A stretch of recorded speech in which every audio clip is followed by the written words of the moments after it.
Hello everyone, my name is Zach, and I'm gonna do a Let's Play of Legends of Grimrock. So without much ado, let's get started. I could load game, because I do have loaded games, but that would be lame, and you guys would miss a lot, so let's start new. I'm not hardcore enough for hard, not actually beat the game, so I'm gonna just do normal.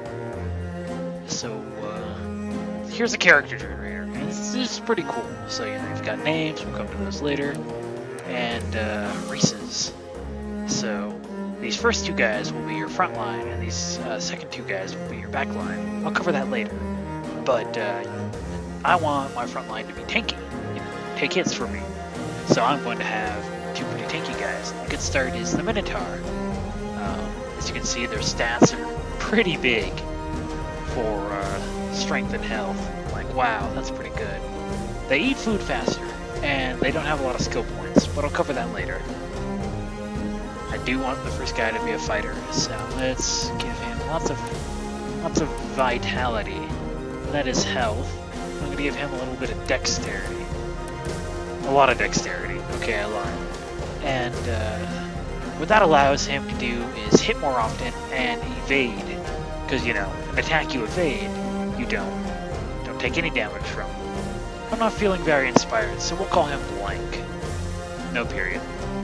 So we'll come over to his skills. Now, each of these skills corresponds to a different fighting style or what kind of armor he can wear.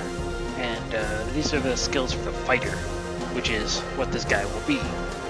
And I only start with one skill point on this character, which is pretty limiting, but I know what I want him to do.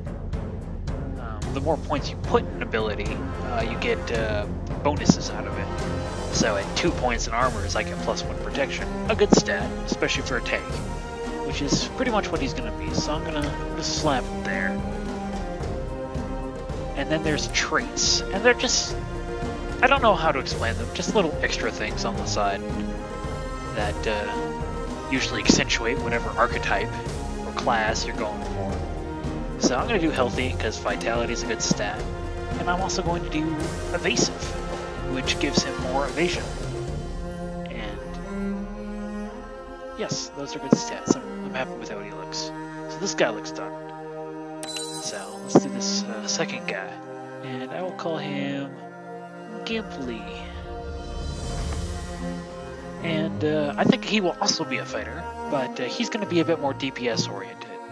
So we're going to give him a couple points in strength, because that's how hard you hit with melee weapons, and also how much you can carry. That's important. And then dexterity, so we can hit things. And even though I want him to be more DPS oriented, I still want him to have some HP, some defensive stats. So I think that's a pretty good starting mix. And that's all his points spent. So I also want him to be able to have good armors, but I have more skill points than the Minotaur as a human. So I'm going to put one in athletics. And that just makes you all around better fighter. And that's a good one to put points into if you don't know what kind of weapon style you want to do. As you can see, there's a lot of weapon styles, and they each have their advantages and differences, but that's sort of redundant. So I'm going to put point in swords and another point in athletics. And traits. So I want him to be aggressive, and aggressive increases attack power increases how hard you hit. And I also want him to be either athletic for strength or tough for HP. Decisions. I'm going to go athletic. He's a warrior that hits hard, not necessarily. Alright, so this third guy, we're not going to make a fighter. This starts our back line. So I want a fragile but more damaging classes back here. So I want a mage. And I don't even want a human mage, because all I get is 4 skill points. Minotaurs, not suited to be casters, as you can see by their very low willpower scores. Lizardmen, not suited for casters, but definitely good backline. So that leaves Insectoid, which less strength and less vitality, but I get a little bit of dex and I get a lot of willpower. Willpower is the casting stat in this game, determining your max energy, or mana, as it is in a lot of games. So I'm going to start off by sinking a lot of points into that. Not quite maxing it out, because there's no need to do that this early. Even on the back line, you still need some HP. 30 health isn't going to cut it. So I'm gonna see what I can do to get him up to 40. That's not bad. And I want to give him some strength so he can carry things. Because he'll be the alchemist as well. And I'll cover that when we get to it. Cells, yeah, let's give him another point of strength. Now, right off the bat, I know I want 2 points in spellcraft, because what that does is an extra point of willpower, and there's no such thing as too much. And then I'm going to put 2 points. Oh, I lied. I'm going to put 1 point in spellcraft, because I need to put 2 points in fire magic. And at the bottom of my screen, you can see 2 spell question mark question mark. I'll cover that later, but it's important I have 2 points, so I have that unlocked. Then we're going to do traits. Not a lot of wiggle room for mages. They like more willpower and more max energy, but I could do cold-blooded or fire resistance. All good things, indubitably, but I want the extra energy. That takes us to the last guy, and we'll make him a rogue. Not just any rogue, but a lizard man, because those guys are pretty neat. And they're the only ones with pluses to dexterity, which is important because that is what he'll scale off of. Now, as a backline rogue, I have a couple of options. I can put points into missile weapons, which is bows, throwing weapons, which is things you throw, or assassination, which lets me do melee attacks from the back row, something you can't do normally. It makes sense. If they can't hit you, you can't hit them, sort of thing. So I'm gonna give him some dex. Fit is always good. A little bit of willpower, because everything uses energy in this game, whether it be a melee attack or anything. It uses energy, so I want to make sure I'm always on top there. And then dexterity, so I do more damage, because that's a good thing. And I am going to put points into. I'm going to do 2 in missiles, because I think I want to do bows this game, but 1 into throwing weapons, because you find some of those early. Agility, or agile, for more dexterity, and we will do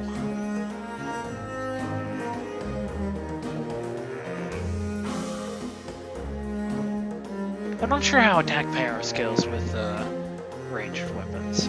I think it works, but just in case, I'm actually going to make him skilled, which gives me 3 more skill points to throw down on the table. So 1, 1.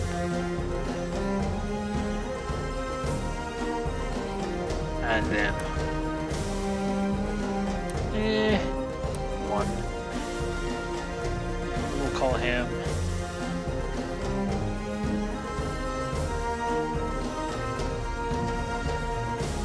crap. This is surprisingly hard. We'll just call him Trevor the Lizard. And I forgot to name this guy. Make him Boris. Boris, the underpaid insectoid. And that is everyone taken care of, I believe. Yes, that's what it looks like. So let's jump into game. Normally I skip the cutscene, but I won't. Mount Grimrock. Towering spire looms above the clouds, a weathered rock that has stood tall for ages, longer than the histories of men have been written. It is a desolate place now, only remembered when things need to be discarded and forgotten. An airship struggles to gain altitude as it floats towards the peak. It is a really tall mountain. 4 prisoners bound by heavy chains emerge from the ships. The court accuses them of terrible treasonous deeds, and by the grace of the king, their crimes shall be forgiven atop Mount Grimrock.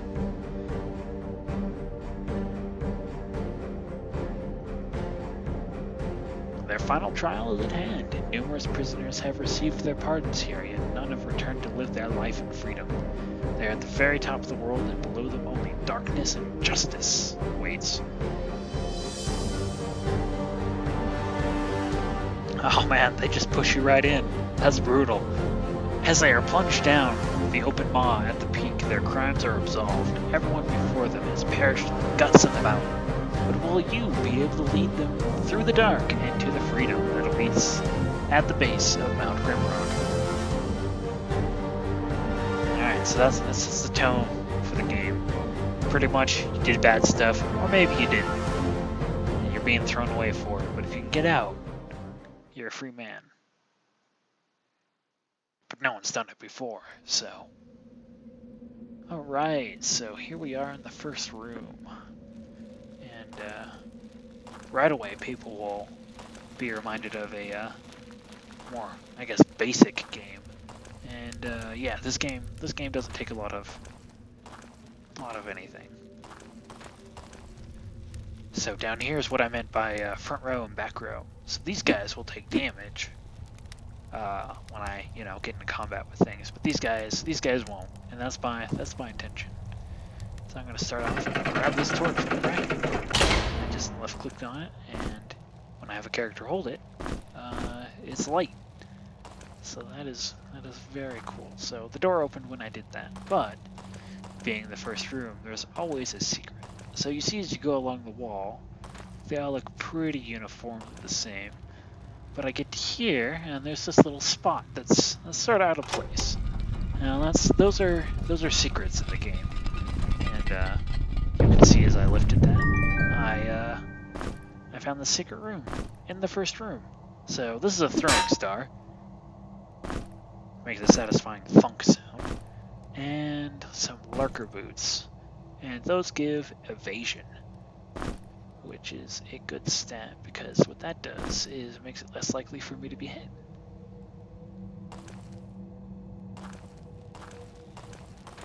And if I'm not hit, then I don't take the damage. So that's a good thing, because taking damage in this game is more of a pain than others, because you have to heal that up. So I get to the second gate, but it's just yank the chain, the door opens, and begin in a shots.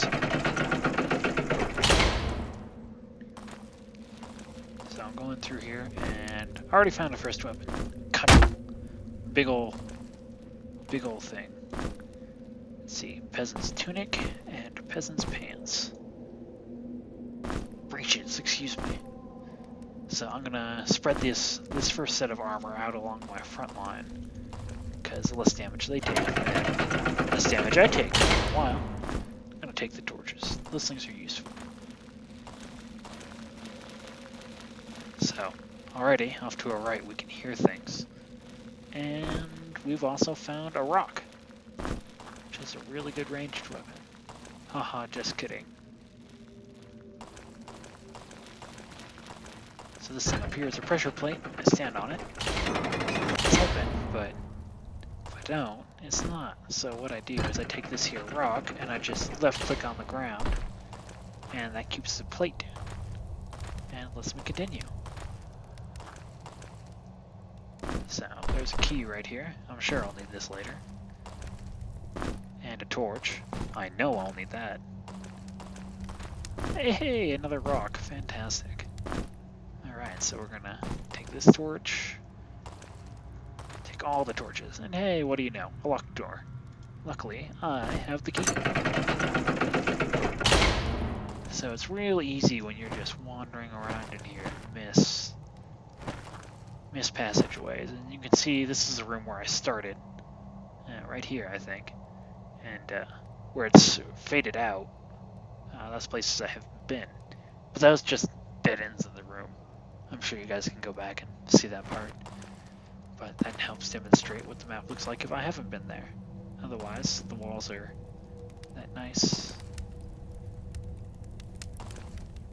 not outlined color. So I walk up to this wall and it looks funny. Click on it, and these are actually runes. So when you click on them, get messages. So this is where the game actually tells you about these loose rocks that are secrets. And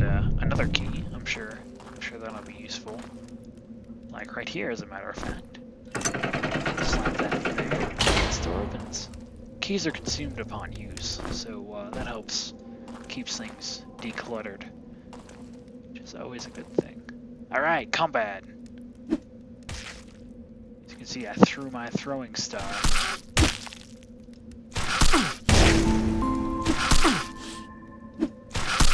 Now, I tried to make a melee attack with this guy, but he couldn't reach.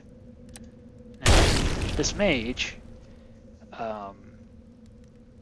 I put 2 points in fire magic, so he can already cast stuff. And how you cast stuff is random experimentation with runes, or you find scrolls. We'll find one later, I'm sure. Whoops. There we go. So, the snail dropped food, which is also an important resource, because all characters have a food bar. And when they're low, like around here-ish, they don't regain health and energy, which is a pain and something that you don't want. Alright, so I've got leather boots, so I'm going to give that to this guy. Leather pants, which I'll give to the Minotaur. And a dagger, which isn't really a good weapon for the fighter, but it's better than nothing. Excuse me. So we'll flick that lever and that door will open. Fantastic. And hey, a throwing knife. Now I have 2 throwing weapons, and let's compare which is better. Attack power 8 versus attack power 11. So it looks like the shuriken's way better. I can throw rocks, which I actually really enjoy. But that quickly stops being useful. So, got another thing. So I'm just going to throw at it to initiate this one. And I can run from enemies. So that helps reduce damage I take, because I get to throw both those, and he hasn't done any damage to me yet. Now, I can also blow cooldowns, which is what I call attacking. I can sort of dance around enemies like that. So I got my stuff back, throw that.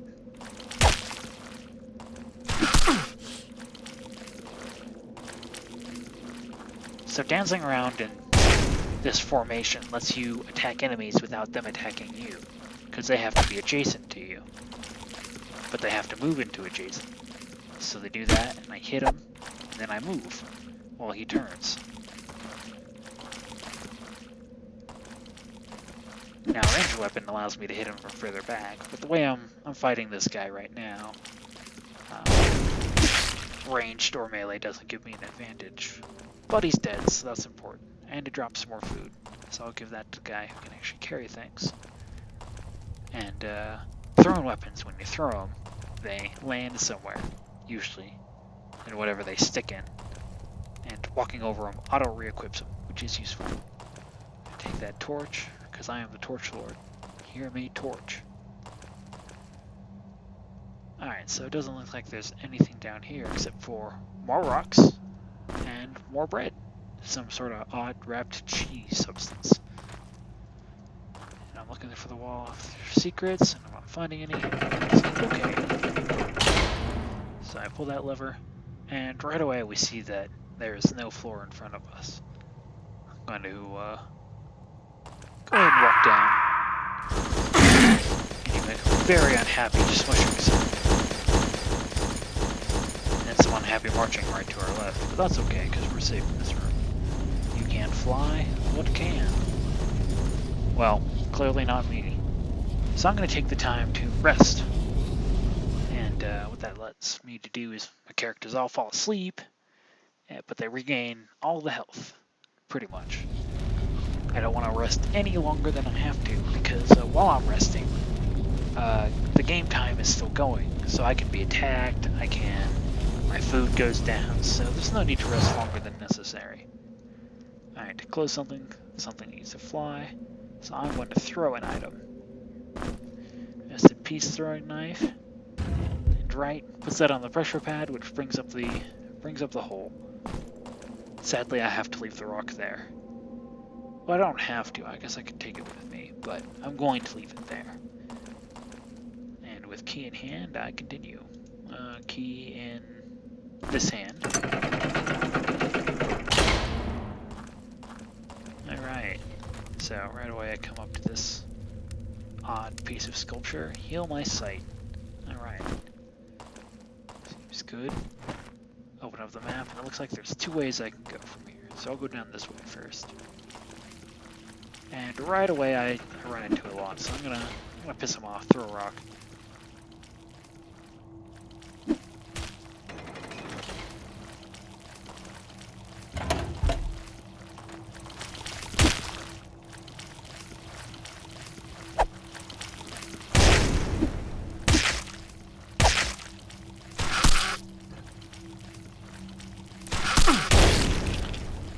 So that one ended pretty shortly.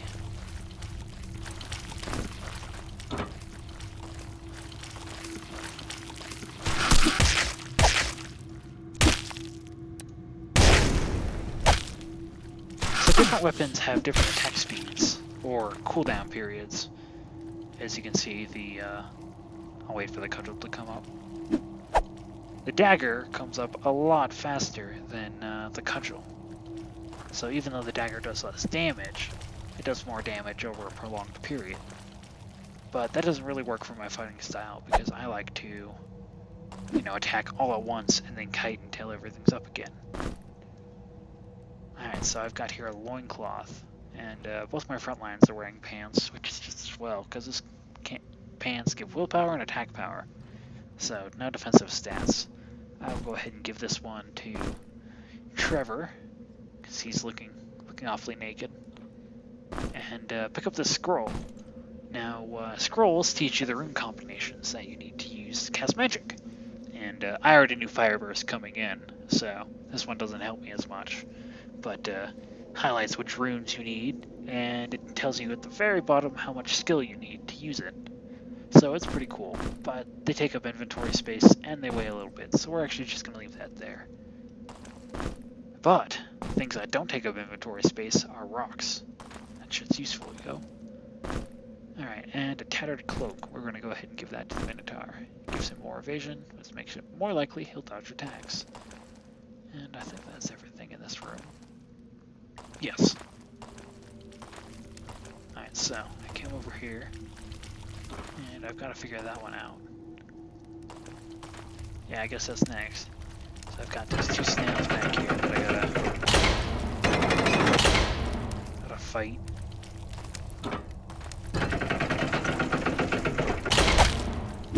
So whenever something steps on the snail's pressure plate that he's on now, it closes it. This one opens it. Oops. Try to walk forward with my ranged weapons, my rocks. It didn't work out so well. So fight. Opened up the inventory for some odd reason.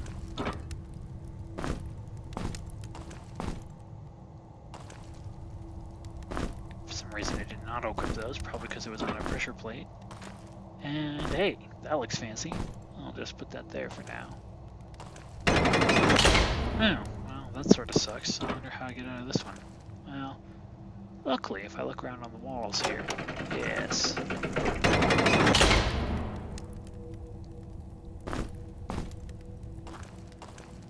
Now, what I have to do is put something on that plate so when I step on it, it doesn't shut it, because it's already been opened. Walk this way, and take back my rocks. I'm good to go. Now, I'm going to jump down here for my next trick. And you see me taking a lot of damage, both from falling and the snail down here. But I like to kill as many enemies as possible because enemies are XP, and they don't respawn.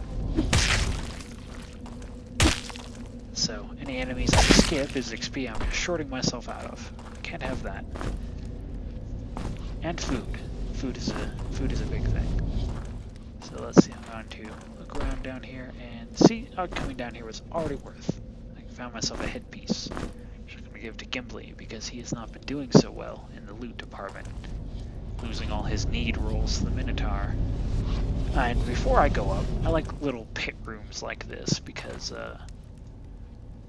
guaranteedly safe, I won't be attacked. And anything I run into up there, I'll be full health for. And indirectly full mana, because resting also recovers that. step into the blue light, and you'll notice it's gotten a little dimmer, and my torch looks a little worn down. Torches also act in real time, well, real game time. So the longer you're holding them, the more they go out. But I should be able to finish this next swing before it goes out. And being in the dark isn't a bad thing. Like, you can be in the dark and play this game just fine, but I like to have it lit. It helps me see things I don't think I'd see otherwise. Alright, so right away we can see that these are not snails. I'm ready for my level 2 enemies. So I'm gonna piss you off and fight here. Wait for all my cooldowns. Precast fire blast, open the door again, and then just rinse and repeat until dead. This is another really good way to avoid taking damage. Kind of cheesy, but not taking damage is a good thing. Alright, so there's another one, so I'm gonna run out fire blast. Now it's early game, so Fire Blast does a lot of damage. I'm actually going to move back one, so that way I can be flanked. If I'm flanked, then all of them will attack at once, and I don't want that. So as you can see, my mages seem to run low on mana, so I'm a little bit careful with it. But I think that's all the enemies in this room. Nope. Alright, so I'm glad I saved some mana, so I can Fire Blast this guy, make him die a little faster.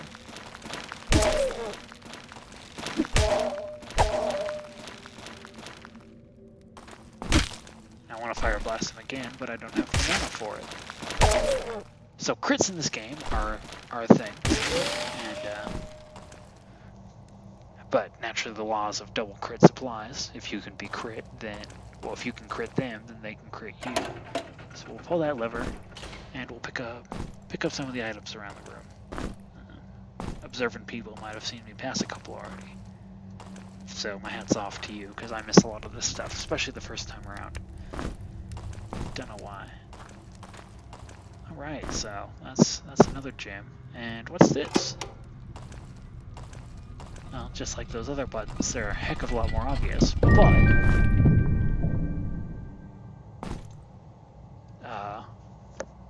still good things to watch out for. So I'll compare this to his main weapon, and yeah, it looks better.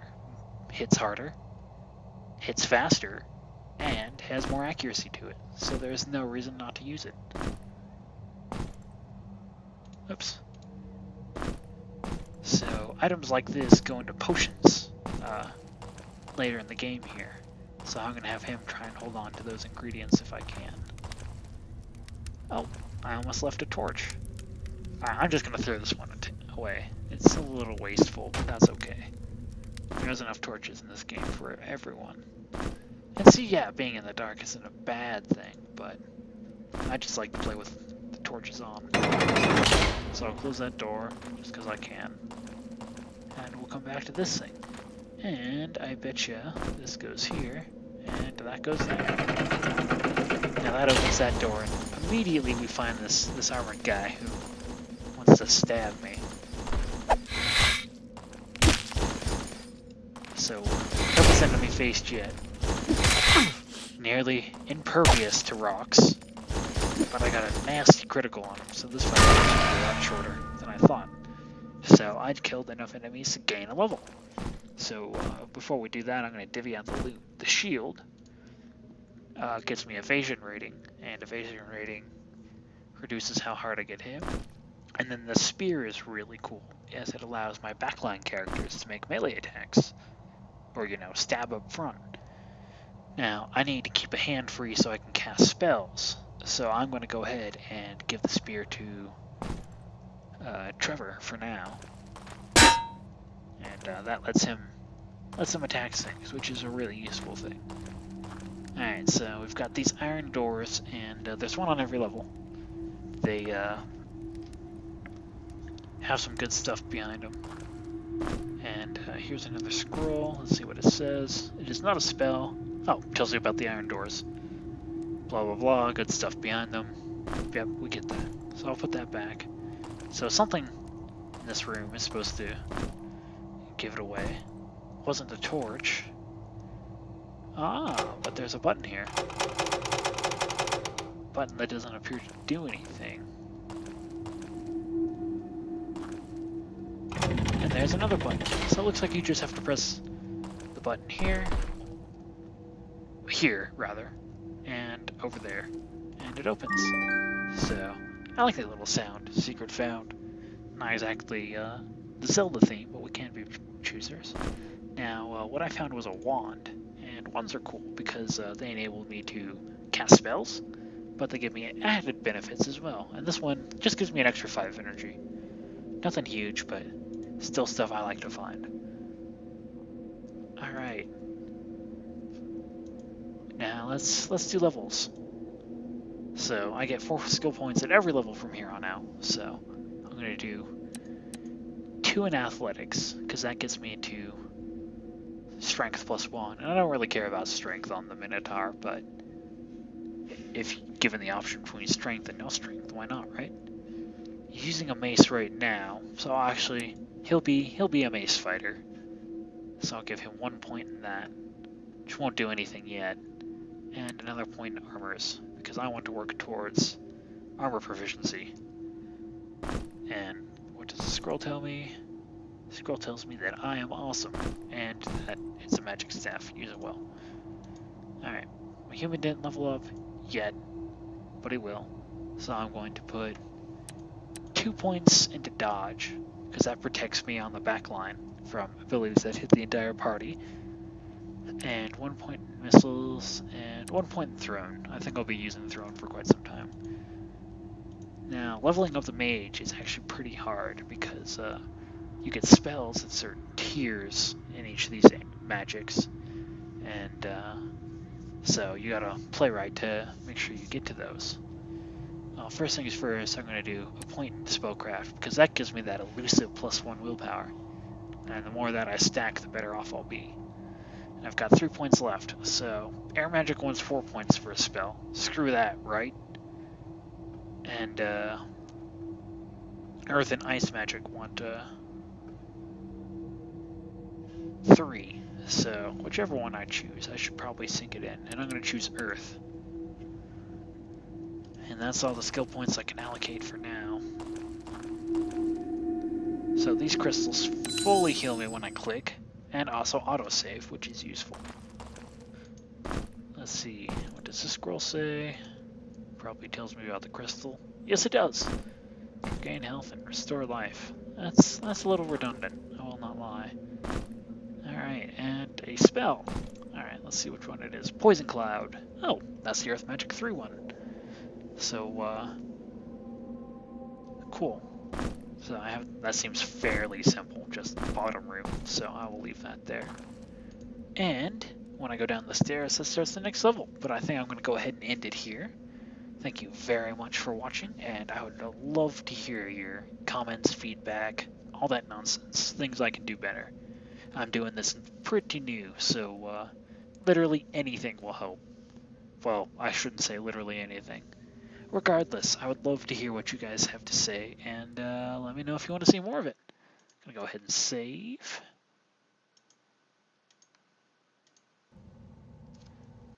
And I will see you guys next time. Goodbye.